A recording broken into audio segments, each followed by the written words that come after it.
আমি ইমানদার, আমি ইমানের দাবি করছি, আমি নামাজও পড়ি, রোজাও রাখি, হজও করি, সব কিছু করি, কিন্তু আমার বোনের সম্পত্তি মেরে খাই। আছে না নাই বলেন? এতিমের মাল মেরে খাওয়া লোক মনে হয় বাংলার জমিনে খুঁজে পাওয়া খুবই কঠিন। আছে? সবচাইতে বেশি কষ্ট পায় এতিমরা বাপ মরে গেলে পরে, সবচেয়ে বেশি কষ্ট পায় বিধবারা যার স্বামী মরে যায়। এদের জীবনটা কত যে কষ্টের হয়, কিন্তু সবচাইতে বেশি অবহেলা করা হয় এদের প্রতি। কিন্তু উচিত ছিল এদের প্রতি বেশি আরো আগায় আসা। অনেক দাদা আছে, বাপটা আগে, ছেলেটা আগেই মারা গেছে, বাপ বেঁচে আছে, নাতিটা আছে, দাদা ওই নাতির দিকে নজর না দিয়া বরঞ্চ ছেলেদেরকে, নাতিকে না দিয়া সব সম্পত্তি তাদেরকে বুঝায় দেয়। বলে যে আল্লাহ তো আমার দিতে কয় নাই, আমি দেব কেন? কিন্তু আল্লাহ তাকে দিতে না বলার পেছনে হিকমত হলো, দাদার আগে যদি, বাবার আগে, কি বলে, সন্তান যদি বাবার আগে মারা যায়, বাবার সম্পত্তি সন্তান তো পায় না, নাতিরা পায় না, এটা কোরআনে কোথাও সরাসরি নাই। কিন্তু একটা কথা আছে, সেটা হলো ওই সমস্ত নাতির প্রতি তোমরা ইহসান করবে। ইহসান কাকে বলে? উপযুক্ত যে অংশটুকু সেটা তো তুমি দিবাই, তার চেয়ে ডাবল ডাবল দিবা। যেরকম সুবহানাল্লাহ। উত্তরাধিকারী যে হবে, যে ব্যক্তি মিরাস হবে, যে ব্যক্তি ওয়ারিস হবে, ওয়ারিসকে কোনো সম্পত্তি লিখে দেওয়া যাবে না। কিন্তু যে ওয়ারিস নয় তাকে সমস্ত সম্পত্তির 3 ভাগের 1 ভাগ দেওয়া যাবে। 3 ভাগের 1 ভাগও দেওয়া যাবে। অর্থাৎ নাতিকে যদি তার ছেলের চাইতে বেশিও দেয়, এতে কেউ কিছু করতে পারবে না। কিন্তু আল্লাহ দিয়েছেন একটা সুযোগ, কিন্তু বান্দা সুযোগটা উল্টা নেয়।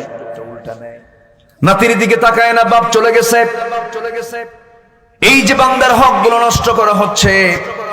অনেক বুড়ো চাচা আছেন, বুড়ো মুরব্বী আছেন, 80 বছর বয়স হয়ে গেছে, একটা খাম করে ফেলেন। গতকালকে এক মাহফিল করতে গেছে এক জায়গায়, এক চেয়ারম্যান বসে বলে, হুজুর আমার একটা ওয়াজ আপনাকে করতে হবে। কি? বিচার করতে করতে কাম সারা, শুধু বেটার নামে সম্পদে দলিল করে দেয়, মেয়েদেরকে ফাঁকি দেয়। এটা মনে হয় সয়দাবাদ ইউনিয়নে কোনো ঘটনা নাই, আছে এগুলো ঘটনা? তাহলে ওয়াজ তো এখানে জায়গা মতো হওয়া দরকার। সারা জীবন তাহাজ্জুদ পড়েছেন মুরব্বী, সারা জীবন দান সাদকা করেছেন, হজ করে আসছেন, কিন্তু আপনি শেষ জীবনে এমন একটা ফাউল করলেন, এমন একটা অপরাধ করে ফেললেন। তিলকা হুদুদুল্লাহ লিযযাকারি মিসলু হাযযিল উনসাইন। আল্লাহ তাআলা নারীদের জন্য অংশ দিয়েছেন। আল্লাহ নারীর অংশটাকে আগে ভাগ করে দিয়েছেন। আয়াতে তাই আসছে না? আল্লাহ তাআলা নারীর অংশটাকে আগে ভাগ করেছেন, পুরুষটা পরে ভাগ করেছেন। নারীকে আগে বুঝায় দাও, মেয়েকে আগে বুঝায় দাও। হাজি করে কি? হাজি শেষ বয়সে এসে হজ করতে যাওয়ার আগ দিয়ে 7টা মেয়েকে আগে ডাকে, একটা মাত্র ছেলে। 7টা মেয়েকে ডাক দিয়ে বলে, মা আমি তো বুড়ো হয়ে গেছি, চামড়াগুলো কুঁচকে গেছে, ডায়াবেটিস আমার কমে না, আমি যে কোনো মুহূর্তে মারা যেতে পারি, হাই প্রেশার আমার, আমি হজে চলে যাচ্ছি মা, 80 বিঘার সম্পত্তি, আমি যদি হঠাৎ করে হজ করতে গিয়ে মারা যাই, তোমরা আমার 7টা মেয়ে এসে আমার সম্পত্তিগুলো পেয়ে যাবে, আমার একটা মাত্র ছেলে এতিম হয়ে যাবে। 40 বছরের নাকি এতিম হয়? দেখছেন, এতিম কি 40 বছরের হয়? 40 বছরের কোন মানুষ কোনোদিন এতিম বলতে পারবে না। এতিম তাকে বলে যার মোষ ওঠে নাই, দাড়ি ওঠে নাই, 15 বছরের নিচে নাবালক, যার উপরে নামাজটা পর্যন্ত পরিপূর্ণ ফরজ হয় না, এই বাচ্চা হলো এতিম। এতিমের মাথায় আপনি হাত বুলাবেন, আল্লাহ তাআলা তার প্রত্যেকটা চুলে একটা করে নেকি তারা মোল্লামায় দিয়ে দিবেন। হাজী সাহেব করলো কি? সন্তান, বুড়া সন্তানকে এতিম বানানোর ঘোষণা দিয়া মেয়েদেরকে বললো, মা তোমরা আমার সন্তানটার দিকে তাকায়া, ছেলের সন্তানটার দিকে তাকায়া তোমাদের অংশগুলো আমার ছেলের নামে দলিল করে দাও। এটা কি হাজি না পাজি? হাজি না হারামজাদা? আপনি 14 হজ করেন, আপনি যত ট্রিপল হাজি হন না কেন, ডাবল ডাবল হজ করেছেন, যা কিছু করেন না কেন, সমস্ত কিছু আপনার সব নিষ্ফল হয়ে যাবে। এই জায়গায় আপনি হুদুদ নষ্ট করেছেন। তিলকা হুদুদুল্লাহ, এগুলো হচ্ছে আল্লাহ তাআলার সীমা, এগুলোকে লঙ্ঘন করবে যারা, তারা ফেরাউনদের কাতারে চলে যাবে। আমার বন্ধুগণ, সব এগুলো হয় শুধু স্বার্থের জন্য। বান্দার হক নষ্ট করা হয় শুধু স্বার্থের জন্য, এগুলো করা যাবে না। ইমানদার যখন একটা কদম ফেলবে, সে চিন্তা করবে এখানে কার বিধান আছে। আসতে বলবেন না, কার বিধান আছে? আল্লাহর বিধান আছে। আমার ভাইয়েরা, আমার বন্ধুগণ, সেই জন্য আল্লাহ তাআলা বলছেন, ও বান্দা, দুনিয়ামুখী তুমি হতে যেও না, আখিরাতমুখী তুমি হয়ে যাও। আমাকে চিন্তা করো, আমি তোমার জন্য এমন একটা জান্নাত রেখে দিয়েছি, যে জান্নাতটা এত সুন্দর হবে যা তোমার অন্তর কখনো চিন্তাও করে নাই, চোখ কখনো দেখে নাই, কান কখনো শোনে নাই। এত সুন্দর জান্নাত আমি তোমার জন্য রেখে দিয়েছি। সর্বনিম্ন জান্নাত, যাকে সর্বশেষ জাহান্নাম থেকে বের করে জান্নাত দেওয়া হবে, তার জন্য জান্নাতটা হবে 10টা পৃথিবীর মতো একটা জান্নাত। একটু আস্তে বলুন সুবহানাল্লাহ। জান্নাত মনে হয় ছোট হয়ে গেছে। জান্নাত নিবেন না আপনারা? সবাই কি নিতে রাজি আছি? কারো মাল মেরে খাওয়া যাবে? ওজনে কম দেওয়া যাবে? হেরফের করা যাবে? কটু কথা বলা যাবে? ইসলামের বিরুদ্ধে কোনো অবস্থান নেওয়া যাবে? দল করে যেতে হবে কার? আসতে বলবে না, দল করে যেতে হবে কার? ঠকানো যাবে না, ঠকালে আপনি ধ্বংস হয়ে যাবেন। ইতিমের মাল মেরে খাওয়া যাবে না। মিসকিনদেরকে আপনি ধমক মেরে কথা বলতে পারবেন না। ব্যবহৃত জিনিস কেউ চাইলে পরে আপনি তা মানা করতে পারবেন না।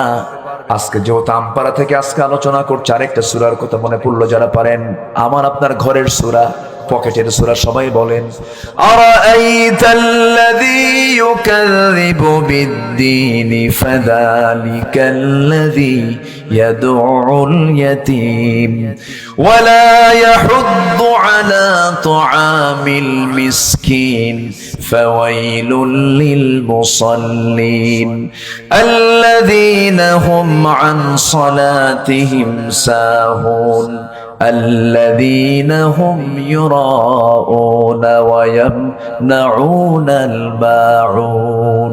সূরা মাউন, সূরা মাউন। মাউন মানে কি? ব্যবহৃত জিনিস।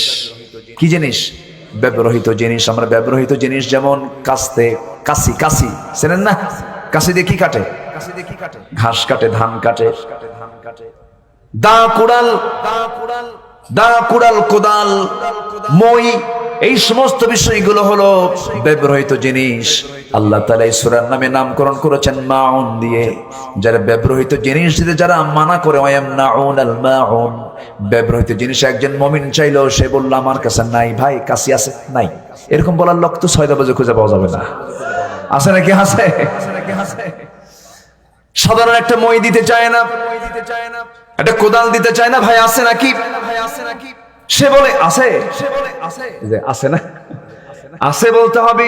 কিন্তু কিছু কিছু লোক আছে বলে নাই, থেকেও যারা বলবে নাই, আল্লাহ তাআলা বলছেন তাদের জন্য ওয়াইল, তাদের জন্য ধ্বংস। আহারে, আপনি একটা কাশি দিতে চান না, আপনি একটা কোদাল দিতে চান না, আপনি একটা মই দিতে চান না। আর মক্কার মুহাজির সাহাবীদেরকে আনসার সাহাবীরা নিজের বউ তালাক দিয়ে বউটা পর্যন্ত সাহাবীকে দিয়ে দিয়েছে। জোরে বলে সুবহানাল্লাহ। বিজয় তেমনি আসে নাই, বিজয় এসেছে মুহাব্বত দিয়ে, ভালোবাসা দিয়া। হয়তো বলবেন হুজুর বউটা তালাক দিল, সে আবার বউ নিয়ে থাকবে কেমনে? একাধিক বউ ছিল, একটা ঘটনা আছে, বলবো, শুনবেন। আগ্রহ আছে তো? আমার ভাইরা, তারা কি ছিলেন, আমরা কি হয়েছি আজকে? সামান্য 10,000 টাকার একটা সাইকেলের জন্য আজকে আমরা মানুষকে খুন করছি। মানুষের দাম কি? মানুষের সম্মান কত? মানুষকে বানাইছেন কে? আমরা সব কার পরিবার? আসতে বলবেন না, কার পরিবার? আল্লাহ আমাদেরকে দেখেন। আপনার ক্ষমতা নেই আপনি একজনকে মেরে ফেলবেন। আপনি যদি মেরে ফেলে দেন, আপনার অপরাধটা হবে ফাকাতালান নাস জামিআ। যে একজন মানুষকে হত্যা করলো, সে যেন গোটা পৃথিবীর মানুষকে হত্যা করে ফেললো। কার কথা? আল্লাহর কথা। আজকে আমরা অবলীলায় কত অপরাধগুলো করে ফেলতেছি।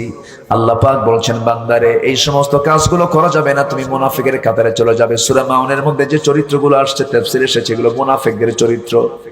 আল্লাহ তাআলা বলছেন, যারা পারেন ঠোঁট মিলিয়ে বলুন আবার, আরাআইতাল্লাযী ইউকাযযিবু বিদ্দীন ফাযালিকাল্লাযী ইয়াদউল ইয়াতীম। আপনি কি লক্ষ্য করেন না, যারা দিনকে যারা মিথ্যা প্রতিপন্ন করে, দিন মানে দুইটা অর্থ, দিন মানে জীবন বিধান ইসলাম, আর একটা দিন মানে হলো বিচার দিবস। যারা বিচারকে যারা মিথ্যা সাব্যস্ত করে, বিচার বলতে কিচ্ছু নাই। হে রাসূল, আপনি ওই সমস্ত ব্যক্তিদেরকে আপনি খেয়াল করেছেন তো? এরপরে বলছেন ফাযালিকাল্লাযী ইয়াদউল ইয়াতীম, এই সমস্ত লোকগুলি আবার এতিমদেরকে ধাক্কায় দেয়। এতিমের মাল মেরে খাওয়ার সবচেয়ে বড় ঝানুমাল ছিল আবু জেহেল। কে বলেন, কে? আবু জেহেল। আবু জেহেল এতিমের মাল মেরে খাওয়ার চেষ্টা করছিল। সেই এতিমের পক্ষে এক সাহাবী যখন সামনে দাঁড়িয়ে বলছেন, ইয়া রাসূলুল্লাহ, আবু জেহেল এই এতিমের মালটা মেরে খেয়েছে, কি করা যায়? রাসূল বললেন, ঠিক আছে, তোমরা যেহেতু মাজলুম, দেখি আমি একটু চেষ্টা করে দেখি। এইদিকে আবু জেহেলের কাছে গিয়ে যখন বলেছে, তুমি আমাদের সম্পদটা বুঝায় দাও, আবু জেহেল বলতেছিল, তোরা আমার কাছ থেকে সম্পদ আদায় করে নিবি, যা মুহাম্মদ থেকে তোরা আদায় কর। আছে না ঘটনা, একটা আছে না, মুহাম্মদ থেকে আদায় করে নে। আমার নবীর কাছে অসহায় হয়ে যখন তারা আসলো, আমার নবীজি শুনলেন, মাসরুমের পাশে দাঁড়িয়ে আবু জেহেলের সামনে গিয়ে দাঁড়ালেন, দরজায় নক করলেন। দরজায় নক করার সঙ্গে সঙ্গে দরজা খুলে গেছে। আবু জেহেল সামনে দাঁড়ায় আর রাসূলের চেহারার দিকে তাকায়, ভয়ে ভয়ে তাকায় আছে, চোখ বড় বড় তাকায় আছে। রাসূল বললেন, আবু জেহেল চাচা, এই যে এদের মাল আপনি মেরে খেয়েছেন, এটা সত্য কিনা বলেন? আবু জেহেল বলে, হ্যাঁ বাবা সত্য।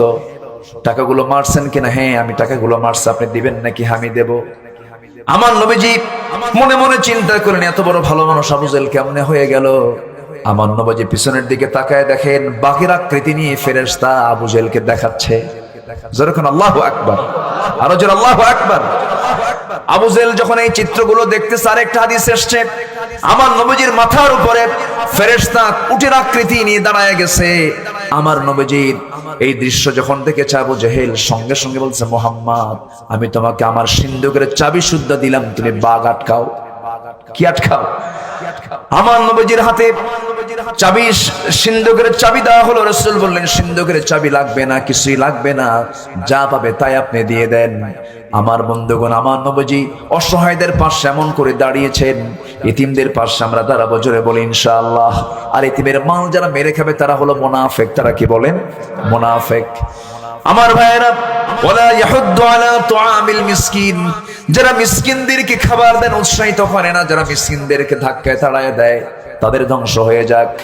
এরপর আল্লাহ তাআলা বলছেন, ফাওয়াইলুল লিল মুসাল্লিন, ওই সমস্ত মুসল্লির জন্য ধ্বংস হয়ে যাক যারা অবহেলা করে নামাজ পড়ে। যখন নির্বাচন চলে আসে তখন লোক দেখানো নামাজ পড়ে, আছে না?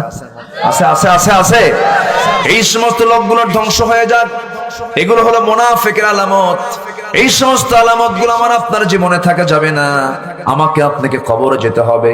আল্লাহ বলছেন, সুম্মা কাল্লা সাওফা তা'লামুন, অবশ্যই তোমরাও চিরে জেনে যাবে, তোমরা কবরে পৌঁছে যাচ্ছ। কাল্লা লাউ তা'লামুনা ইলমাল ইয়াকিন, আল্লাহ তাআলা বলছেন, কখনোই নয়, যদি তোমরা নিশ্চিত জ্ঞানের ভিত্তিতে এই আচরণের পরিণাম জানতে, তাহলে তোমরা এই সমস্ত কাজগুলো করতে না। এরপরে বলছে, লাতারাফুন্নাল জাহিম, তোমরা অবশ্যই জাহান্নাম দেখবে। জাহান্নাম সবার সামনে আছে না নাই? বলেন, সবার সামনে জাহান্নাম আছে না নাই? জাহান্নামকে ডিঙ্গি জান্নাতে যেতে হবে, পুলসিরাত সবার সামনে আছে। সেই পুলসিরাতকে ডিঙ্গি জান্নাতে যেতে হবে।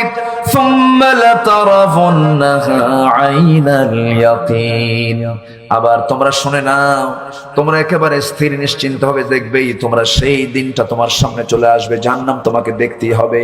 সর্বশেষ আল্লাহ তাআলা বান্দাকে সতর্ক করছেন, বান্দা, আমি তোমাকে একটা বিষয় অবশ্যই প্রশ্ন করব। সুম্মা লাতুসআলুন্না ইয়াওমাইযিন আনিন নাঈম, আমি তোমাকে অবশ্যই তোমাকে প্রশ্ন করব নিয়ামত সম্পর্কে। আল্লাহ তাআলা পৃথিবীতে যা কিছু দিয়েছেন সব কার নিয়ামত? আসতে বলবেন না, কার নিয়ামত? দুটা চোখ কার নিয়ামত? দুটা হাত কার নিয়ামত? দুটা পা কার নিয়ামত? সব আল্লাহ পাক আমাকে নিয়ামত হিসেবে দিয়েছেন। আল্লাহ তাআলা বলছেন, বান্দারে, ঠান্ডা পানি পাও, বিসমিল্লাহ বলে পান করে, এটা আমার নিয়ামত। তুই সুন্দর করে তোমার সামনে খেজুর, ঠান্ডা খেজুর তোমাকে দেওয়া হয়, সহিহ হাদিসের বর্ণনা। এটা আল্লাহ পাকের নিয়ামত। এই সমস্ত নিয়ামত নিয়ে তোমাকে প্রশ্ন করা হবে, সকল কাজের ব্যাপারে তোমাকে প্রশ্ন করা হবে, নিয়ামত নিয়েও প্রশ্ন করা হবে। এই নিয়ামত কি তুমি নষ্ট করবে না? তুমি তোমার জীবনকে ধ্বংসের দিকে ঠেলে দেবে না? আল্লাহ তাআলা আমাকে আপনাকে তার পক্ষ থেকে সকল চাহিদা তিনি আমার পূরণ করে দিয়েছেন। আল্লাহর চাহিদা শুধু একটাই, সেটা হলো বান্দা তুই কাউকে সন্তুষ্ট করবি না, তুই আমি আল্লাহ আমাকে সন্তুষ্ট করবি। জোরে কোন সুবহানাল্লাহ। আমরা সন্তুষ্ট করব কাকে? আস্তে সন্তুষ্ট করব কাকে? আল্লাহকে আমরা সন্তুষ্ট করব, নিয়ামতের শুকর আদায় করব। আল্লাহ তাআলা আমাকে এত দামি একটা জান্নাত দিয়ে দিবেন, সেই জান্নাতটা এত দূরে। সেই জান্নাতে যাওয়ার জন্য আমরা ফ্লাইট নেব। কার ফ্লাইট? আসতে বলবেন না, কার ফ্লাইট নেব? মানুষ যখন মারা যায় রুহটা দুই দিকে চলে যায়, একটা ইল্লিন আর একটা সিজ্জিন। ইল্লিন গুলো যাবে জান্নাতে, সিজ্জিন গুলো যাবে কোথায়? জাহান্নামে। ইল্লিনে যদি নিতে হয় সেই ফ্লাইটই আমাকে আপনাকে চড়তে হবে। সেই জান্নাতটা কত দূর দেখেন, দুনিয়ার কোনো যানবাহন দিয়ে চলা যাবে না। একটা জরিপ বলি, একটু মনোযোগ দিয়ে শোনার চেষ্টা করেন। এই পৃথিবী থেকে সূর্য 9,30,00,000 মাইল দূরে। এই পৃথিবী থেকে সূর্য 13 লক্ষ গুণ বড়। আবার সেই সূর্য থেকে কিছু কিছু তারকা আছে, বেটেল জুইস নামে একটা তারকা, এই সূর্যের চাইতে 33 কোটি গুণ বড়। আবার বেটেল জুইসের চাইতে আরো বড় বড় তারকা আছে। প্রক্সিমা সেন্টারে বেটেল জুইস, আড্ডা নামে কিছু কিছু তারকা আছে মহাশূন্যে। একটা তারকা নয়, অসংখ্য তারকা দিয়ে একটা গ্যালাক্সি গঠিত হয়ে যায়। কোটি কোটি তারকা দিয়ে একটা এক একটা গ্যালাক্সি। এরকম এক একটা গ্যালাক্সি মহাশূন্যের ভিতরে একটা নয়, দুইটা নয়, অসংখ্য কোটি কোটি গ্যালাক্সি আল্লাহ তাআলা মহাশূন্যে ঝুলায় রেখেছেন। আল্লাহ তাআলা বলছেন, বান্দারে এত বিশাল মহাশূন্যের মাঝে গ্যালাক্সি গুলো আমি রেখে দিয়েছি।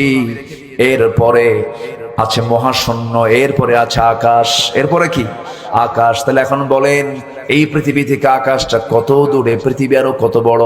সেই তারকাগুলো দেখতে আমাদের চোখে ছোট্ট ছোট্ট তারকাগুলো কত ছোট মনে হয়, অথচ একটা ছোট্ট তারকা যদি হয় বেটেল জুইস নামে 33 কোটি গুণ বড়, সূর্যের চাইতে। জোরে বলি আল্লাহু আকবার। সেই তারকার দেশে সবাই কি যেতে চান নাকি? যাবেন? এই দুনিয়া থেকে, এই দুনিয়া বেঁচে থেকে কেমনে যাবেন আপনি? প্রক্সিমা সেন্টারাই নামে একটা তারকা আছে, সবচেয়ে নিকটবর্তী তারকা, যা পৃথিবী থেকে আপনি যদি সেই তারকার দেশে যেতে চান, বর্তমান পৃথিবীর সবচেয়ে দ্রুতগামী যানবাহন হলো অ্যাপোলো 11, যার গতি হলো সেকেন্ডে 11 কিলোমিটার। সেকেন্ড গতি কত? 11 কিলোমিটার। ঘন্টার গতি হলো 39,000 কিলোমিটার। আচ্ছা, 39,000 কিলোমিটার বেগে আপনি যদি এই অ্যাপোলো 11-এ চড়ে যদি রওনা দেন প্রক্সিমা সেন্টারে পৌঁছার জন্য, সেই তারকার দেশে পৌঁছানোর জন্য সময় লেগে যাবে 1,15,000 বছর মাত্র। বাঁচবেন কয়দিন? যাবেন? কেমনে যাবেন? এই অসম্ভব দুনিয়া থেকে যাওয়া। সেই মহাশূন্যের কথা বললাম শুধু। আকাশটারও কত বড়। এই আকাশের পরে আরো আকাশ আছে না নাই বলেন? কয়টা আকাশ? 7 সামাওয়াত, 7টা আকাশ। এই 7টা আকাশ আবার কত বড়। এই প্রথম আকাশ যে আমরা দেখতে পাচ্ছি, এই প্রথম আকাশের চাইতে দ্বিতীয় আকাশটা কত বড়। বড় সাহারার মধ্যে যদি কোনো ব্যক্তি হাতের আংটিটা ফেলে দেয়, হাতের আংটি ফেলে দিলে সাহারার তুলনায় যেমন আংটি যত ছোট মনে হবে, দ্বিতীয় আকাশের চাইতে প্রথম আকাশটা তার চাইতে বেশি ছোট। জোরে বলে সুবহানাল্লাহ। এরপরে মহাশূন্য 4, 5, 6ষ্ঠ আকাশ। ওই জায়গায় আল্লাহ তাআলা ইনদা সিদরাতুল মুনতাহা, সেখানে সিদরাতুল মুনতাহা আছে। 7 আসমান পেরিয়ে আরশ আজিম, আরশ আজিমের উপর ওয়াসিআ কুরসিয়ুস সামাওয়াতি ওয়াল আরদ। আল্লাহ তাআলা সেখানে অসমাসীন থাকেন। আর রহমানু আলাল আরশি ইস্তাওয়া, সেই জায়গায় তিনি সমাসীন থাকেন। আমার আল্লাহ তাআলা সেই জায়গা থেকে সব বান্দাকে দেখেন। আল্লাহ তাআলা তার আশেপাশে রেখেছেন জান্নাত বান্দাদের জন্য। তার আশেপাশে যে জান্নাত, তার বড় প্রমাণ হলো একজন মহিলা তিনি দোয়া করেছিলেন জান্নাতে যাওয়ার জন্য। সেই জান্নাতটা চেয়েছেন তিনি আল্লাহর ঘরের কাছে না দূরে? আসতে পারে আল্লাহর ঘরের কাছে না দূরে? সেই মহিলার নামটা হচ্ছে আসিয়া আলাইহিস সালাতু ওয়াস সালাম। আসিয়া আলাইহিস সালাতু ওয়াস সালাম তিনি আল্লাহর কাছে কি দোয়া করেছিলেন? রব্বি বিনিলি ইনদাকা বাইতান ফিল জান্নাহ ওয়া নাজ্জিনি মিন ফিরআউনা ওয়া আমালিহি। আয় আল্লাহ তাআলা, তোমার কাছে ফরিয়াদ করি, আল্লাহ তুমি আমার জন্য বানায় দাও জান্নাতের মধ্যে একটা ঘর, কিন্তু সেই ঘরটা হতে চাই ইনদাকা বাইতান, তোমার ঘরের সঙ্গে ঘর যেন আমার হয়। জোরে বলি সুবহানাল্লাহ। সেই ঘর কি সবাই পেতে চান নাকি? সেই ঘর কি সবাই পেতে চান নাকি? শুধু নামাজ পড়লে কিন্তু জান্নাত পাওয়া যাবে না। আল্লাহর হক, বান্দার হক, সমস্ত হক গুলো পুরোপুরি আদায় করেই জান্নাত নিতে হবে। হক আদায় করবেন না, মুনাফিকের কাতারে আপনাকে যেতে হবে। নামাজ পড়লে যদি জান্নাত পাওয়া যেত, মুনাফিক, আমার নবীজির যুগে মুনাফিক ছিল কিনা বলেন? তারাও নামাজ পড়েছে, রোজাও রেখেছে, কিন্তু মুনাফিক হওয়ার কারণে তারা জাহান্নামে গিয়েছে। একটা প্রেক্ষাপটের কথা মনে পড়ে গেল আমার বন্ধুগণ। আমার নবীজি একটা অভিযানে গিয়েছিলেন, তাবুক অভিযান, সবচেয়ে বড় অভিযান ছিল, যুদ্ধ হয় নাই সেই তাবুকে, কিন্তু নবীজির অনেক লম্বা সফর ছিল এটা। 30,000 সাহাবী নিয়ে আমার নবীজি তাবুক অভিযানে রওনা দিয়েছিলেন। সেই অভিযানে যাওয়ার সময় রাসূল সবচেয়ে বেশি সাহাবীদের কাছ থেকে দান তুলেছিলেন যুদ্ধের প্রস্তুতির জন্য। কে কি পারবে দিয়ে দাও। সেই যুদ্ধের দানের মধ্যে ফার্স্ট হয়েছিলেন যিনি, বলেন তো কোন সাহাবী হতে পারেন? বলেন কি হতে পারেন? আবু বকর। তিনি দানেও ফার্স্ট, কর্মেও ফার্স্ট, খেদমতেও ফার্স্ট। জোরে বলে সুবহানাল্লাহ। তিনি খলিফাও, খলিফাও ফার্স্ট, প্রথম খলিফা তিনি হয়েছেন। আবার খেদমতেও ফার্স্ট। খলিফা আবু বকরের ঘরের পাশে একটা ঘর ছিল, সেটা হচ্ছে প্রতিবেশী একটা বুড়ি মহিলার ঘর। প্রত্যেক দিন তিনি রাষ্ট্রের দায়িত্ব পালন করার আগ দিয়ে তিনি ঘরের মধ্যে ঢুকতেন, বুড়ি মহিলার ঘরের মধ্যে ঢুকে তার গোসলের ব্যবস্থা করে দিতেন, রান্না বান্না করে দিতেন, কাপড় চোপড় গুলো ধুয়ে দিতেন, খাবারগুলো জোগাড় করে দিতেন। ওমর ফারুক একদিন দেখতে পেলেন এই ঘরের মধ্যে কোন পুরুষটা ঢোকে, কোন যুবকটা ঢোকে, কিন্তু তাকে চিনতে পারেন না। রাত্রেবেলা যায়, তাড়াতাড়ি চলে আসে। একদিন তিনি মহিলার কাছে গিয়ে বলছেন, আমি খেদমত করতে চাই। বুড়ি বলে, একজন তোকে কিছুক্ষণ আগে খেদমত করে গেছে। কে খেদমত করে যায়? আমি তো চিনলাম না তারে। চেনার জন্য বারবার চেষ্টা চালাচ্ছিলেন।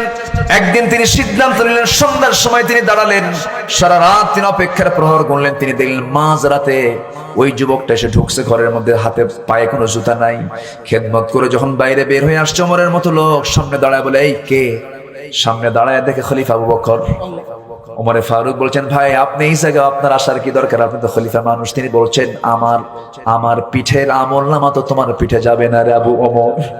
আমার খেদমত তুমি আমাকে করতে দাও। আপনি কেন খালি পায়ে এসেছেন? সঙ্গে সঙ্গে আবু বকর বলছেন, আমি খালি পায়ে আসার কারণটা হলো, জুতা পায়ে দিলে পরে হাঁটার চিহ্নগুলো অন্যের কানে যাবে, মানুষ জানতে পারবে আমি আসছি খেদমত করতে। পৃথিবীর কেউ না জানুক, শুধু আমার আল্লাহ জানুক। যেরকম সুবহানাল্লাহ। ওমর ফারুক রাদিয়াল্লাহু তাআলা আনহু খলিফা যখন হলেন, প্রথম খলিফা মারা গেছেন। ওই বুড়ি মহিলা বেঁচে আছেন, কিন্তু তার কানে সংবাদ যায় নাই যে প্রথম খলিফা মারা গেছে। তিনি বুড়ি মানুষ, ছেলে মেয়ে নাই, কিচ্ছু নাই। তিনি পরবর্তীতে তিনি খেদমত করা শুরু করে দিলেন। প্রথম দিন যেদিন গেছেন, তিনি প্রথম দিন গিয়ে বলছে, বুড়িমা আপনার কি কি সমস্যা আপনি বলুন, সব খেদমত করে দেব। সব কিছু খেদমত করে দিলেন এবং খাবার স্বরূপ তিনি খেজুরগুলো তার সামনে দিয়ে দিলেন। খেজুর দেখে ওই বুড়ি মহিলা মুচকি হাসি মেরে বলছে, তুমি আজকে আমার খেদমত করতে আসছো, আগে যে খেদমত করতো আমার মনে হয় সেই লোকটা দুনিয়াতে বেঁচে নাই। কেন?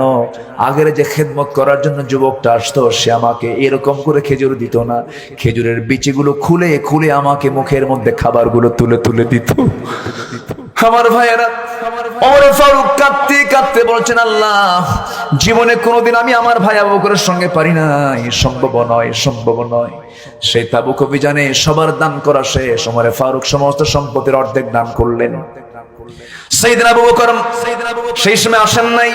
ওমর ফারুক মনে মনে চিন্তা করতেছেন, আবু বকর সারা জীবন তুমি ফার্স্ট হয়েছো, আজকে আমি ফার্স্ট হব, কিন্তু সর্বশেষ রাসূল বলছেন সবার দান তো দেওয়া হয়ে গেল, আমার আবু বকর কোথায়? তিনি ঘাড়ে কিছু মালামাল নিয়ে এসে বলতেছেন, হুজুর এই জাহাজে রয়ে গেছে, তুমি কি আনলা? বাড়িতে কাউকে রাখি নাই, বাড়িতে শুধু আল্লাহ আল্লাহ রাসূল আছে, আর বাকি সব আল্লাহর পথে দান করে দিয়েছি। আমার নবীজি তাবুকে বের হয়ে গেলেন। তাবুক অভিযান থেকে ফিরে আসলেন, মদিনার মসজিদে ঢুকে পড়লেন। একটু গুরুত্ব দিয়ে শুনবেন। মদিনার মসজিদে ঢুকলেন। মদিনার মসজিদে ঢুকে সাহাবে কেরামদের সঙ্গে পরামর্শ করছেন। এমত অবস্থা একজন সাহাবী, খুব দামি সাহাবী, কাব বিন মালিক রাদিয়াল্লাহু তাআলা আনহু, সূরা তাওবার প্রেক্ষাপট যারা জানেন, এই সাহাবী নবীর সামনে দাঁড়িয়ে গেলেন। বুখারী শরীফের বিশাল লম্বা হাদিস, কাব বিন মালিক তিনি নিজে হাদিসটা বর্ণনা করেছেন। তিনি ঢুকে বললেন নবীর সামনে, আস্তে করে দুই হাঁটু সামনের দিকে লেগে দিয়ে বিনয়ী হয়ে রাসূলকে সালাম দিয়ে বলছেন, ইয়া রাসূলুল্লাহ একটা কথা বলবো কি? আমি তো তাবুক অভিযানে যাই নাই, যুদ্ধে আমি যাই নাই, কেন যাও নাই বলো, কি সমস্যা ছিল তোমার, আমি তো জানি না। এবারে তিনি বলছেন, ইয়া রাসূলুল্লাহ, আমার না যাওয়ার কারণ ছিল না, এমনি যাই নাই, অলসতা করে যাই নাই, ইচ্ছা করলে যেতে পারতাম, এই যে যাবো যাবো যাবো যাবো করতে করতে আমার যাওয়া হয় নাই। তাই নাকি? আর কে কে যাও নাই বলো? হ্যাঁ, আর কে কে যাও নাই বলো? সঙ্গে সঙ্গে তিনি বলছেন, ইয়া রাসূলুল্লাহ, আমার সঙ্গে আরেকজন যায় নাই। কে? হেলাল বিন উমাইয়া যায় নাই। আরেকজন যায় নাই। কে? মুরারা বিন রাবিয়া যায় নাই। আর কে? হুজুর আমি আর জানি না। ঠিক আছে, তুমি চলে যাও। আস্তে করে নবীজি খুব নম্র প্রকৃতির ছিলেন, খুব দিলটা তার নরম ছিল। দেখেন এই জায়গায় তিনি কি করলেন, তিনি বলেন তুমি চলে যাও। মসজিদ থেকে বের হওয়ার সঙ্গে সঙ্গেই তিনি সাহাবায়ে কেরামকে নিয়ে সিদ্ধান্ত নিয়ে তিনি নোটিশ জারি করলেন, এই তিনজন ব্যক্তির সঙ্গে মদিনার কোন মুসলমান সালাম কালাম কোন প্রকার কথা বলতে পারবে না, কোন ওদের সঙ্গে কোনো লেনদেন হবে না, কোনো সালাম হবে না, কালাম হবে না, কিচ্ছু হবে না, সবকিছু টোটাল বন্ধ করে দেওয়া হলো। কেউ যেন তাদের সঙ্গে কথা না বলে। আমার নবী যেমন সিদ্ধান্ত নিয়েছেন, মুহাম্মদ সাল্লাল্লাহু আলাইহি ওয়াসাল্লাম এই তিনজনের বিরুদ্ধে যখন এই নোটিশ জারি হয়ে গেল, তিনজনের কানে যখন সংবাদ চলে গেছে, তিনজন পাগলের মতো হয়ে গেছেন। কাব বিন মালিক সোজা বাড়ির দরজার সামনে গিয়ে দাঁড়ালেন, দরজায় নক করেছেন। গোটা মদিনার টপ নিউজ হয়ে গেছে, এটা তিনজনকে রাসূল বয়কট করেছেন। মদিনার ওই কাব বিন মালিক মদিনার তার বাড়ির দরজায় গিয়ে নক করেছেন, আমার স্ত্রী দরজা খুলো। স্ত্রী দরজার কাছে এসে দরজা না খুলে বলছে, আমার স্বামী, আপনি আমার স্বামী কাব বিন মালিক, আমি দরজা খুলবো একটা শর্তে। আমি যেহেতু আপনার এই বাড়ি, আপনি এই বাড়ির মালিক, আমি আপনার বাড়ির মালিকের দরজা খুলবো না, এটা কেমন হয়? বেয়াদবি হয়ে যাবে। আমি খুলে দেব, ঠিক আছে, কিন্তু আমি এই দিক দিয়ে দরজা খুলবো আর পিছনের দরজা দিয়ে আমি আপনার স্ত্রী বের হয়ে যাব, কারণ যেই লোকটাকে রাসূল বয়কট করেছেন আমিও তাকে বয়কট করে ফেললাম। আল্লাহু আকবার বলবেন না? ওই সাহাবীর কি নামাজ ছিল না? আজ থেকে নামাজ ছিল না? নামাজ ছিল। রোজা ছিল না? রোজাও ছিল। জিকির আজগার ছিল না? জিকির আজগারও ছিল, সব ছিল। আমার ভাইয়েরা, কাব বিন মালিক নিজের স্ত্রী এমন জাতীয় কথা শুনলেন, পৃথিবী সবকিছু তার সংকীর্ণ হয়ে গেল। মনে মনে চিন্তা করলেন, কোথায় যাবো রে, আর যাওয়ার তো কোনো জায়গা নাই। এবার তিনি করলেন কি, কাব বিন মালিক রাদিয়াল্লাহু তাআলা আনহু, আহারে, যখন তিনি এই সমস্ত কথা যখন তার কানে চলে আসলো, তিনি অস্থির চিত্ততা নিয়ে চলে গেলেন যেই জায়গায় কোনো লোকজন নাই এবং জনমানবহীন পাহাড়ি গুহার মধ্যে। তিনি কেঁদে কেঁদে সেজদায় পড়ে পড়ে আল্লাহর দরবারে কান্নাকাটি করছেন। হেলাল বিন উমাইয়ার বয়স 70 বছর। কত বছর? 70 বছর। তো বুড়া মানুষ না তাজা মানুষ? বলেন বলেন বলেন। বুড়া মানুষ, বৃদ্ধ মানুষ। হেলাল বিন উমাইয়ার বয়স 70 হয়ে গেছে। রাসূল যখন তার বিরুদ্ধে এমন সিদ্ধান্ত দিয়েছেন, তিনি করলেন কি, ঘরের ভিতরে একটা পাকা দড়ি, কি দড়ি? পাকা দড়ি, খুব শক্ত দড়ি, সেই দড়িটা হাতের মধ্যে নিলেন। হাতের মধ্যে নিয়ে মদিনার মেইন দরজার সামনে একটা খুঁটি ছিল, সেই খুঁটির সঙ্গে দড়িটা বাঁধলেন। বেঁধে নিজের দুইটা হাত স্বেচ্ছায় বেঁধে দিয়ে বলছেন, ও হেলাল বিন উমাইয়া, তোর চাইতে বড় পোড়া কপাল বান্দাই দুনিয়াতে নাই, যার বিরুদ্ধে নবীজি বয়কটের ডাক দিয়েছে। এই কথা বলে নিজের হাত স্বেচ্ছায় বেঁধে ফেললেন। হাদিসে আসছে, তাফসীরে আসছে, তার হাত পর্যন্ত ঘা হয়ে গিয়েছিল। কোন মতো পানি খান, কোন মতো জীবন যাপন করছেন। কেউ তার সঙ্গে সালামও দেয় না, কালামও করে না। সাহাবীরা সাহাবীদেরকে যখন এই তিনজন সালাম দেন, সাহাবীরা মুখটা ঘুরায় অন্যদিকে চলে যান। নবীজিও তাদের সঙ্গে কথা বলেন না। আমার বন্ধুগণ, নবী যেমন সিদ্ধান্ত কেন নিলেন, কি জন্য নিলেন? একমাত্র কারণ হলো, নামাজ পড়েছো ঠিক, রোজা রেখেছো ঠিক, হজও করেছো, ভালো কাজ করেছো, ভালো কথা, কিন্তু আল্লাহর জমিনে দিন কায়েমের আন্দোলন থেকে যে বান্দা দূরে থাকবে, আমি রাসূল তার বিরুদ্ধে আমার বয়কট চলবে অবিরাম। ঠিক কি না? আবু জেহেলরা দেশ চালাবে আর আপনি আল্লামা হয়ে বসে থাকবেন। আবু জেহেলরা দেশ চালাবে আর আপনি মুফতি আজম হয়ে বসে থাকবেন। বেকুফ, বেনামাজি, আমাদের খেয়ানতকারী এই সমস্ত লোকগুলো সমাজ চালাবে, সমাজপতি হবে, আপনি খানকা বানায় বসে থাকবেন। এটা হতে পারে না, পারে না। কষ্ট হচ্ছে? সূরা তাওবা, فخلف من بعده خلف اضاعوا, আছে না এরকম একটা আয়াত? আছে না?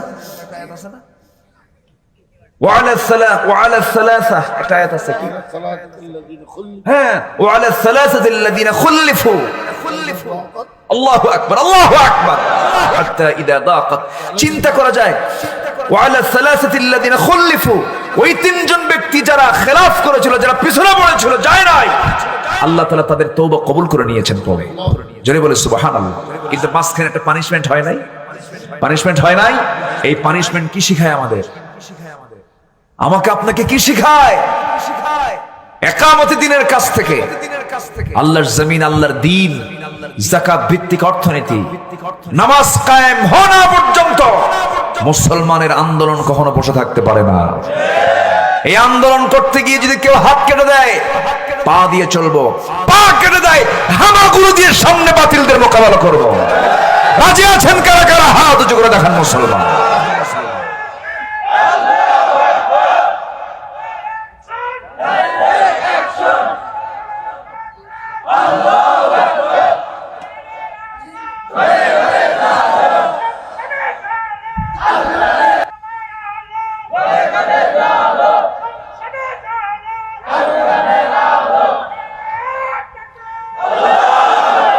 আল্লাহ তুমি সবার হাতকে কবুল করে নাও সবাইকে ফজর পড়বেন ফজর পড়বেন কারা একটা হাত তুলে দেখান জোরে বলি ইয়া আল্লাহ আরো জোরে ইয়া আল্লাহ আমাদেরকে 5 ওয়াক্ত সালাত আদায় করার তৌফিক তুমি আল্লাহ দিয়া দাও জোরে বলি আমিন আরো জোরে আমিন হাত নামান 40 দিন পর আল্লাহর পক্ষ থেকে আয়াতটা নাজিল হলো ওয়ালা সালাসাতিল্লাযীনা খুলিফু হাত্তা ইযা দাকাত আলাইহিমুল আরদু বিমা রাহাবাত জি আয়াতটা নাজিল হলো নাজিল হওয়ার পর আমার নবীর আনন্দ দেখে কে রাসূল খুব আনন্দিত হয়ে গেলেন আমার কাব বিন মালিক কোথায় আমি ওকে maaf করিনি আল্লাহ তাকে maaf করে দিয়েছেন কেন জানেন কেন আমলটা হলো তওবা করেছেন কার কাছে আসতে বল কার কাছে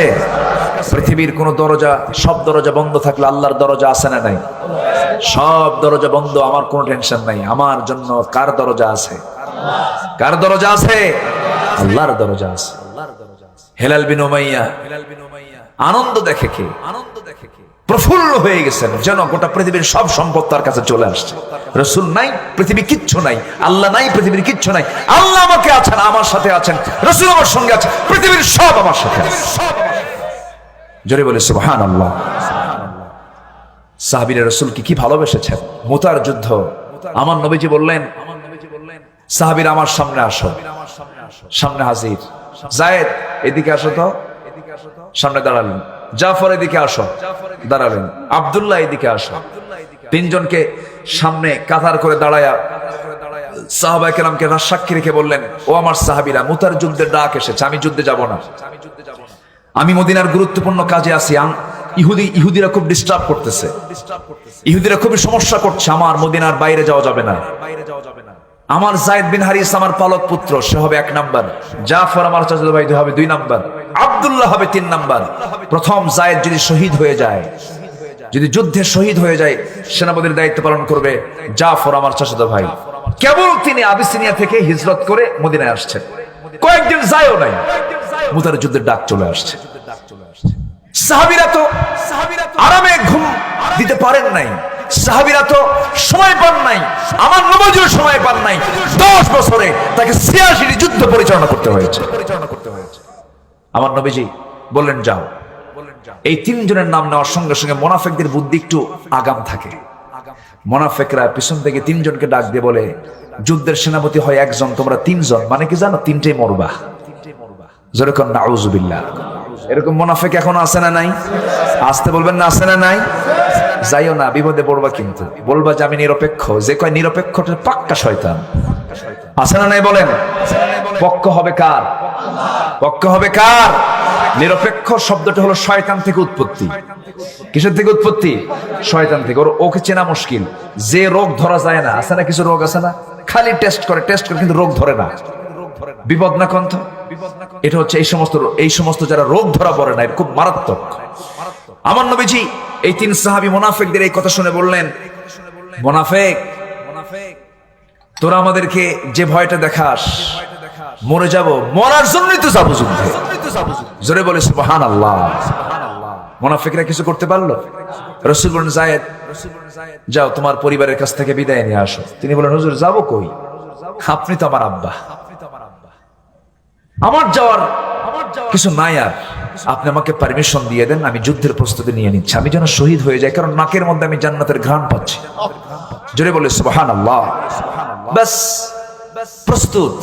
রাসূল বললেন, জাফর তুমি তোমার পরিবারের কাছ থেকে বিদায় নিয়ে আসো, যাও। আপনি বললেন এজন্য যাচ্ছি, যদি না বলতেন যেতাম না। চলে গেছেন বাড়িতে। স্বাভাবিকভাবে দরজায় ডাক দিলে দরজা খুললো। দুটো বাচ্চাকে কোলের দুই হাঁটুতে রেখে আদর করলেন এবং স্বাভাবিকভাবে স্ত্রীকে ডাক দিয়ে বলছেন, স্ত্রী আমি তোমার কাছ থেকে আজকে একটু বিদায় নিতে আসছি। কি বিদায়? চিরদিনের জন্য বিদায়। মানে কি হয়েছে আপনার বলেন? নাকের মধ্যে জান্নাতের ঘ্রাণ পাচ্ছি। সুবহানাল্লাহ। কি হয়েছে খুলে বলেন? যুদ্ধের সেনাপতি নিযুক্ত হয়েছে। স্ত্রীর স্বামীর প্রতি একটা টান চলে আসছে। টান আসে না? আরে টান আসে না? নাই টান আসে না? বলতেছে যে আমি আপনাকে যুদ্ধে যেতে মানা করছি না, কিন্তু আমি এতটুকু দোয়া করে আপনি শহীদ না হয়ে গাজী হয়ে ফিরে আসেন। কেন? সন্তানগুলো এতিম হয়ে যাবে। এই জাতীয় কথা শোনার সঙ্গে সঙ্গে জাফর রাদিয়াল্লাহু তাআলা আনহু কোমরে ছিল তরবারি, কোমরের তরবারি কোষমুক্ত করে ফেললেন। কোষমুক্ত করে স্ত্রীর হাতটা টেনে ধরে নিয়ে তরবারির উল্টা দিকে আঘাত করলেন, মৃদু আঘাত। বললেন, স্ত্রী আমার হাতটা কাটছে নাকি না কাটে না? কেন কাটলো না? উল্টা দিকে আপনি আঘাত করেছেন। সঙ্গে সঙ্গে সাহাবী বলছেন, উল্টা দিকে আঘাত করলে যেমন হাত কাটে না, রক্ত বের হয় না, আমার জন্য আজকে তুমি যত উল্টা দোয়া করো কাম হবে না, কারণ আমি 2 নাম্বার সেনাপতি, আমি নিশ্চিত শহীদ হয়ে যেতেছি। এই কথা বললেন। দরজার দিকে একটা দৌড় মারলেন। সন্তানগুলো পিছন থেকে আব্বা আব্বা বলে ডাকে। কিতাবে আসছে একটা বারের জন্য তিনি সন্তানদের দিকে তাকান নাই। কেন? ইন্নামা আমওয়ালুকুম ওয়া আওলাদুকুম ফিতনাহ, এটা তার জীবনের পরীক্ষা। সন্তানদের দিকে ফিরে তাকালেন না, কারণ সবচেয়ে বড় কাজ হলো আল্লাহকে খুশি করা। দৌড় মেরে ঝাঁপিয়ে পড়লেন জিহাদের ময়দানে। বিন রাওহা, আব্দুল্লাহ বিন রাওহা দুপুরবেলা বিয়ে করেছেন, গায়ে তার হলুদ, গায়ে তার রং মাখানো, বিয়ে হয়েছে দুপুরবেলা, রাত্রিবেলা বাসর হবে। সন্ধ্যার দিকে তিনি বিদায় নেওয়ার জন্য স্ত্রীর কাছে যাচ্ছেন। দরজায় ডাক দিলেন, কিন্তু দরজায় ডাক দিয়ে করলেন কি? দরজার পিছন দিকে তিনি শিকল লাগাই দিয়েছেন। বাইরে থেকে বলছেন, দরজা খোলা যাবে না, শুধু ডাকটা দিলাম, ভিতরেই থাকো তুমি। তোমার সঙ্গে আজকে আমার আড়ালে কথা হবে, কারণ অন্দর মহলে ঢুকে গেলে পরে তোমার সঙ্গে আমার প্রেম নিবেদন হয়ে যাবে, প্রেমের আদান প্রদান হয়ে যাবে, সময় ক্ষেপণ হয়ে যাবে। এতটুকু সময় নাই, কারণ আমি জান্নাতে ঢুকে যেতেছি। জোরে বলুন সুবহানাল্লাহ। কি চেতনা তারা আমাদেরকে শিখিয়েছেন। আব্দুল্লাহ বিন রাওহা নতুন স্ত্রীর কোনো গন্ধ তিনি নিলেন না। স্ত্রী বলছেন, স্বামী আমার আপনি কি একটু দেখার কি সুযোগ পাবো না? কেন দেখতে পাবে না তুমি? কেন দেখবা তুমি? কি হয়েছে? হাসরের ময়দানে আপনি আমার স্বামী, যেন আমি আপনাকে চিনতে পারি, এই জন্য একটাবার আমি একটু দেখতে চাই। এবার সঙ্গে সঙ্গে বলছেন, দেখতে যদি চাও জান্নাতে, তাহলে আমার তোমার পরিচয় আল্লাহ তাআলা জান্নাতের মধ্যে করে দিবেন। জোরে কোন সুবহানাল্লাহ। এই কথা বলে বিদায় নিলেন জাফর, যায়েদ বিন হারিস রাদিয়াল্লাহু আনহু এবং আব্দুল্লাহ বিন রাওহা, তিনজনই যুদ্ধে ঝাঁপিয়ে পড়লেন। 3000 সৈন্য নিয়ে চলে গেলেন 1 লক্ষ সৈন্যের বিরুদ্ধে যুদ্ধ করার জন্য। 33 গুণ কম, 33 গুণ কম। ওদের হলো 1 লাখ, এদের হলো 3000। ইয়াকুম মিনকুম 20 সাবিরুন ইয়াগলিবু 200। আল্লাহ তাআলা নিজেও বলেছেন, তোমরা যদি 20 জন ধৈর্যশীল হও, তোমরা 200 জনকে তোমরা পরাজিত করবে। আল্লাহু আকবার বলেন। কার কথা? আসতে বলবেন না, কার কথা? আল্লাহর কথা। আমার বন্ধুগণ, আমার নবীজির এই প্রিয় সাহাবী 3 জন সেনাপতির দায়িত্বের ঘোষণা নিয়ে যখন যুদ্ধের ময়দানে ঝাঁপিয়ে পড়লেন, প্রথমে যায়েদ বিন হারিস শাহাদাত বরণ করলেন। 3 জনের শহীদ হয়ে গেলেন। অনেক লম্বা কথা। 3 জন যখন শহীদ হয়ে গেলেন, তৃতীয়তম শহীদ আব্দুল্লাহ বিন রাওহা, তার হাত কেটে ফেলা হলো, ডান হাত। কালিমার ঝান্ডা বাম হাতে নিলেন, বাম হাত কেটে ফেলা হলো। 2 বাজু দিয়া চাপ দিয়ে মুখের মধ্যে কালিমার পতাকার সেই ডান্ডাটা মুখের মধ্যে তুলে নিলেন। কাফেররা তাকে দুনিয়া থেকে বিদায় করলো, কিন্তু ওই যে ডান্ডা তিনি মুখের মধ্যে কামড় মেরে ধরেছেন কালিমার ঝান্ডা, মারা গেছেন, কিন্তু কালিমার ঝান্ডা তিনি জমিনে ফেলতে দেন নাই। দূর থেকে দেখতেছেন খালিদ বিন ওয়ালিদ রাদিয়াল্লাহু তাআলা আনহু 250 বেশি যুদ্ধ করেছেন। কতগুলো? কত বলেন? কেউ বলেছেন 273টা, প্রায় 250 যুদ্ধ করেছেন খালিদ বিন ওয়ালিদ রাদিয়াল্লাহু তাআলা আনহু। সেই যোদ্ধা খালিদ বিন ওয়ালিদ তিনি দূর থেকে লক্ষ্য করছেন কে যেন কালিমার ঝান্ডা ধরে আছে, দৌড় মেরে আসলেন তার সেখানে ঝান্ডা ধরতে গিয়ে দেখেন ব্যক্তি না শহীদ হয়ে গেছেন, কামড় মেরে ধরে আছেন, টান দিচ্ছেন, মাথা সহ উঠে আসে, কানের মধ্যে মুখ ঢুকায় বলছেন, ভাই আমি হলাম খালিদ বিন ওয়ালিদ। মুখটা ফাঁকা হয়ে গেছে। কালেমার ঝান্ডা হাতের মধ্যে নিয়ে যুদ্ধ করতে করতে খালিদ বিন ওয়ালিদ করলেন কি একাই যুদ্ধের মোড়টা ঘুরায় ফেলেন। তিনি একটা টেকনিক করলেন, ঘোড়ার পিঠে চড়ে পুরা বালুর ভিতরে এমন একটা মোহরা দিলেন, এই 3000 সৈন্য সহ চতুর্দিকে বালুর একটা ঝড় শুরু হয়ে গেল। বালুর একটা ঝড় যখন শুরু হয়ে গেল, মুসলমানদের সৈন্য সংখ্যা কত, মুতার যুদ্ধের সেই ওই সমস্ত সেনাপতিরা টের পেল না। ওই মুতার যুদ্ধে রোমানদের বিরুদ্ধে রোমান সৈন্যরা যখন টের পেল না, সেই যুদ্ধের ময়দানে খালিদ বিন ওয়ালিদ একাই 60টা তরবারি ভেঙে চুরমার করলেন। লক্ষাধিক সৈন্যদেরকে পরাজিত করে কালিমার পতাকা উড্ডীন করে মদিনার মসজিদের সামনে নবীর সামনে সাহাবী হাজির হয়ে গেলেন। জোরে কোন সুবহানাল্লাহ। ইসলাম কি এত সহজে আসছে? ইসলাম এত সহজে আসেন। আমরা কাজ করব, জোরে বলি ইনশাআল্লাহ, আরো জোরে বলি ইনশাআল্লাহ। আল্লাহ তাআলা আমাকে দুটো হাত দিয়েছেন, কাজ করতে হবে। সবচেয়ে বড় কাজ হলো আল্লাহর দ্বীনের কাজ। আমরা করব, জোরে বলি ইনশাআল্লাহ, আরো জোরে বলুন ইনশাআল্লাহ। সবাই কি ফজর পড়বেন? একটু হাত তুলে দেখেন তো দেখি, জোরে বলি ইয়া আল্লাহ ইয়া রহমান। আমাদেরকে 5 ওয়াক্ত সালাত আদায় করার তৌফিক তুমি আল্লাহ দিয়ে দাও। জোরে বলি আমিন, আরো জোরে আমিন, আরো জোরে আমিন। আজকে 16 বছর পূর্তি হলো। আল্লাহ তুমি এই মাহফিলকে কিয়ামত পর্যন্ত কবুল করো। জোরে বলি আমিন। আমি ব্যক্তিগতভাবে একটু দোয়া চাচ্ছি সবার কাছে। সবাইকে আমার জন্য দোয়া করবেন, দোয়া করবেন তো? আমি একটু হালকা একটু অসুস্থতা ফিল করছি, একটু দোয়া করবেন আমার জন্য। আল্লাহ যেন যে অসুস্থতাগুলো আছে আল্লাহ যেন দ্রুত শিফায়ে কামেলা আজলা দান করেন। কারণ 40 এটা হচ্ছে একটা বয়স, 40 ক্রস হলেই চামড়া টাইট হয় না ঢিল হয়? ঢিল হয়। চুল পাকে না কাঁচা হয়? হ্যাঁ পাকে, চোখে কম দেখে। তারপরে ওস্তা আলার রাস, মাথার চুলগুলো শুভ্র হয়ে যায়, হাড় ক্ষয় হয়ে যায়। এই ওঠে কে? বসেন তো। বয়স তো আর কমতেছে না, বয়স তো বাড়তেছে। দোয়া করবেন আল্লাহ যেন আমাদের সবাইকে, আল্লাহ যেন আমাদেরকে সহিহ সালামতে রাখেন এবং অসুস্থ হলে শিফায়ে কামেলা আজরা দান করেন। জোরে বলি আমিন। তো আমরা একসঙ্গে দোয়ার দিকে যাব, আমরা আল্লাহর কাছে চাবো।